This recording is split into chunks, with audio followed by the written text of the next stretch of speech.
you work on that project? I should have come up with So B6 Apartments recently opened February, so a month ago. It's over 40% rented already, so if you are looking for an apartment in downtown Seattle when you graduate, you better get over there quick.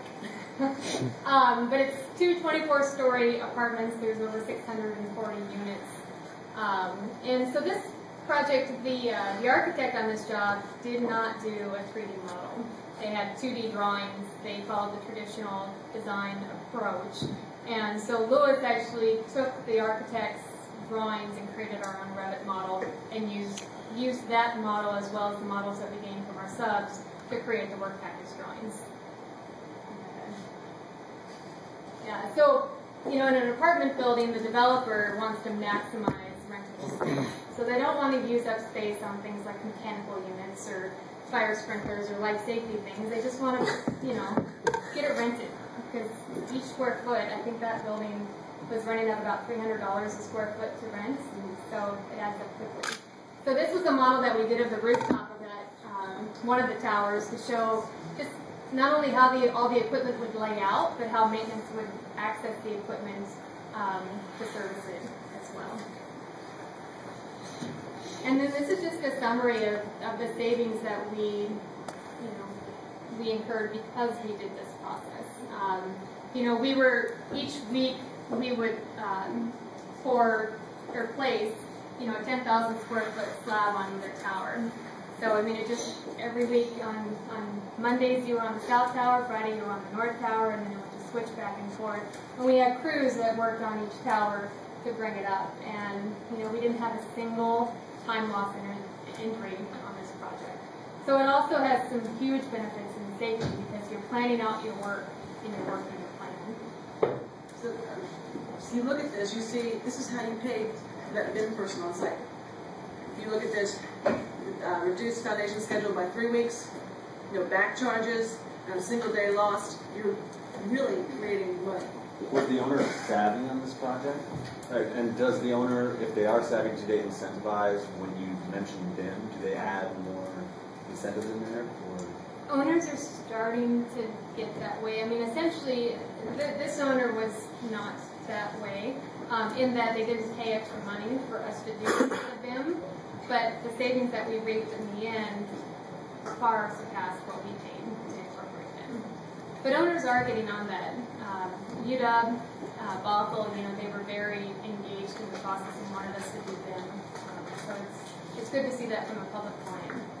So from a costing perspective, I think this brings up kind of an interesting way you could go about doing business, right? So do you bid this, so to speak, or enter into contract based upon what the savings are going to give you, or what you're forecasting it's going to cost?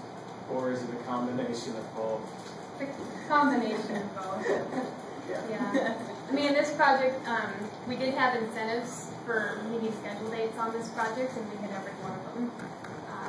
And I think a large portion of that was because we worked everything out in advance before we got out in the field. And you don't want to, overcharge. We see the savings, so we know we can save 10% off of this. Never 10. Yeah, I know, it's just using numbers. But Chris is that point. We always mad. So, but when you start going back, they're going to find out. Exactly. And so that's just not scrupulous. Yeah, question? Have you guys noticed any project delivery method works best with BIM, or maybe is more cost efficient compared to others? As far as who develops the model, or As a project delivery method, versus a traditional hard bid work? Yeah, well, so I just finished the next case study, which is the corporate hangar, which, at the time we didn't really see the need to do BIM. It was just a giant structural steel box, essentially. But we utilized BIM, and it was worth it in the end. And I've since moved on to a job that's in 2D, and it's incredibly frustrating. So I see the industry is definitely going this direction, and it's a good thing. You'll start hearing the term IPD, integrated process and delivery, out there. There's no such thing. It's IPD-ish. okay? You can't get a loan off an IPD. Nice. You can't get a loan off of an IPD project. Banks, there's too much liability in that. Banks just don't want to deal with it. But you can do an IPD-ish, and that's what Lewis really likes to get involved in. And that brings everybody involved, everybody's coming forward, everybody's going to put their best effort together with this model to make sure the model is done much earlier in SD and DD. You're going to have all that work done previous to actually hitting the shovel of dirt. And that's the best method. You know, Kathryn's like, I've got 2D drawings, what do I do with these things? Can you imagine if someone took your cell phone and handed you a landline? How do I check text messages? You know, that's kind of what she's been handicapped with.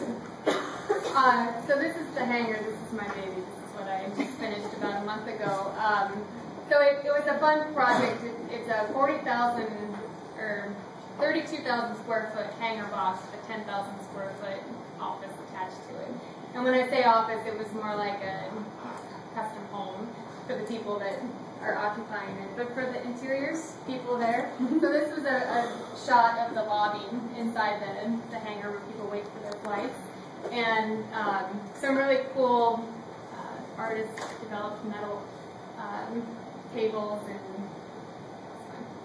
but can you go back? Yeah, so the hangar itself was designed to hold 4 corporate jets, and so it was a pretty massive steel structure. We actually, because of our proximity to the airport, they call it the FAR line or the restriction line, that you can only be a certain height. They take a 1 in 7 slope off the runway, and your building has to stay underneath that line. And so we were challenged with that on this job because we were so close to the runway.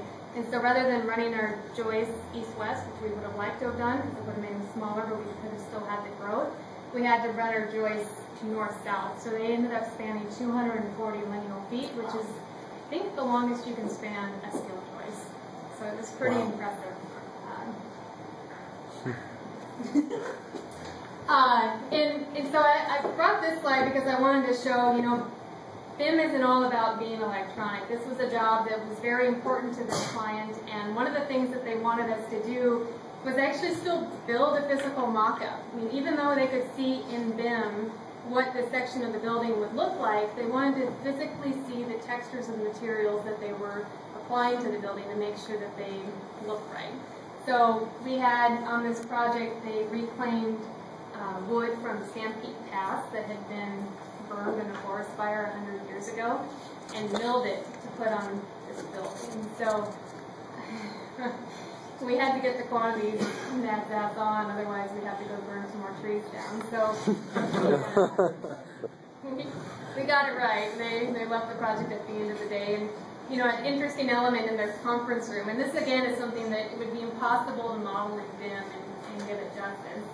There we go. You can model it in BIM, but it wouldn't do it justice. They reclaimed old wine barrels and converted them into this ceiling element as the conference room of the hangar to look like airplane wings. So it's a neat element. And then just a black and steel staircase that's supposed to be floating in midair. So I think this is, Kathryn made a really good point there. Just because we can be modeled in BIM doesn't mean it should be. We're talking to you about technology, but there still has to be that human factor to this. You still have to use your brains and look at this and go, wait a minute, you know, just because I can do it doesn't mean I should. Maybe I need a pen and paper. Maybe I need a pencil, get in there and get in there. And even the knowledge that you have when you estimate, you kind of go in there and go, that doesn't look right. Is that number right? And you come back with it. Trusting the software is your downfall. That's your Achilles heel. Don't do it. Don't trust your software. It's a tool for you. So on that corporate hangar project, then there's